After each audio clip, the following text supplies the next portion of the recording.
आगामी विधानसभा निवडणुकीच्या अनुषंगाने आता राजकीय पक्षांमध्ये हालचालींना वेग आलाय। कुठे पक्ष बदल होताना दिसतात, तर कुठे उमेदवारांच्या याद्या जाहीर करण्यात येत आहेत, तर कुठे उमेदवारी अर्ज भरताना दिसून येत आहेत।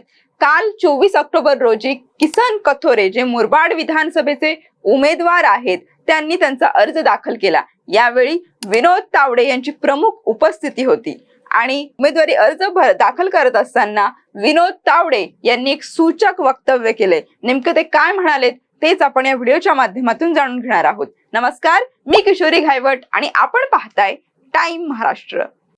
मुरबाड विधानसभा मतदारसंघाचे भाजपचे आमदार किसन कथोरे यांनी 5व्यांदा विधानसभा निवडणुकीसाठी आपला उमेदवारी अर्ज दाखल केलाय।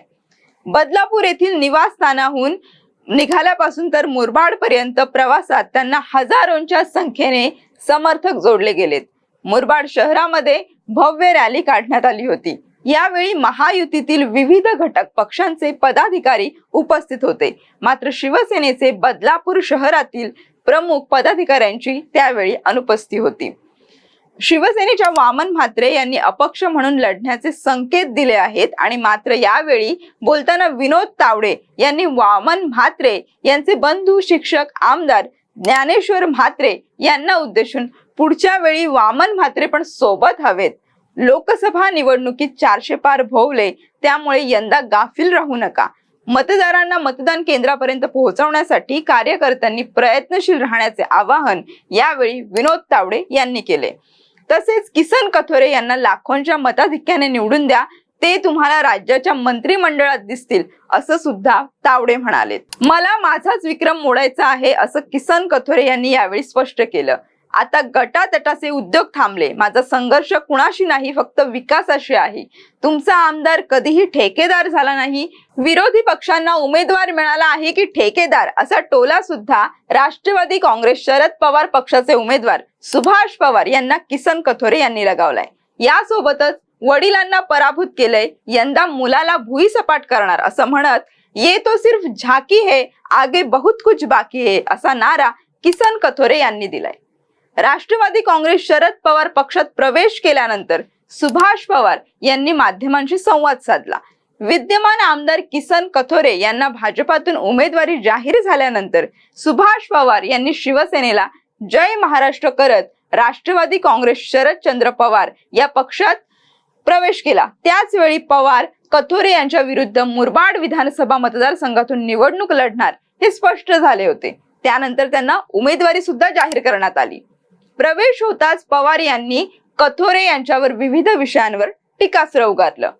खड्डे संपल्यानंतर मुरबाड मतदारसंघ लागतो असे म्हणणाऱ्यांच्या कारकिर्दीतच मुरबाड मतदारसंघ खड्ड्यात गेला आहे, अशी टीका सुद्धा सुभाष पवार यांनी यावेळी बोलताना केली। मुरबाड विधानसभा मतदारसंघाचा आणि बदलापूर शहराचा विकास याच मुद्द्यावर निवडणुकीला सामोरे जाणार असल्याचे यावेळी सुभाष पवार यांनी स्पष्ट केले।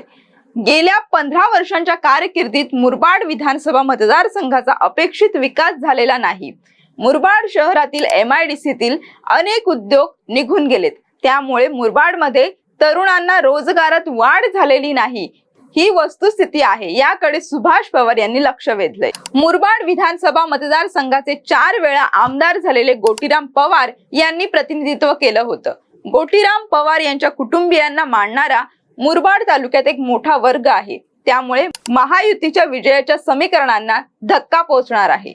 2009 मध्ये गोटीराम पवार यांनी विधानसभा निवडणूक अपक्षरित्या लढवली होती, त्यावेळी त्यांनी 50,000 मते मिळवली होती।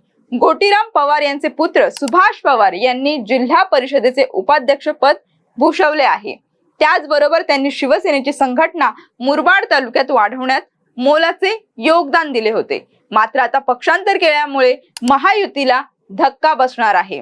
तर येणाऱ्या काळात आता किसन कथोरे यांच्या विरुद्ध सुभाष पवार अशी रणधुमाळी पाहायला मिळणार आहे।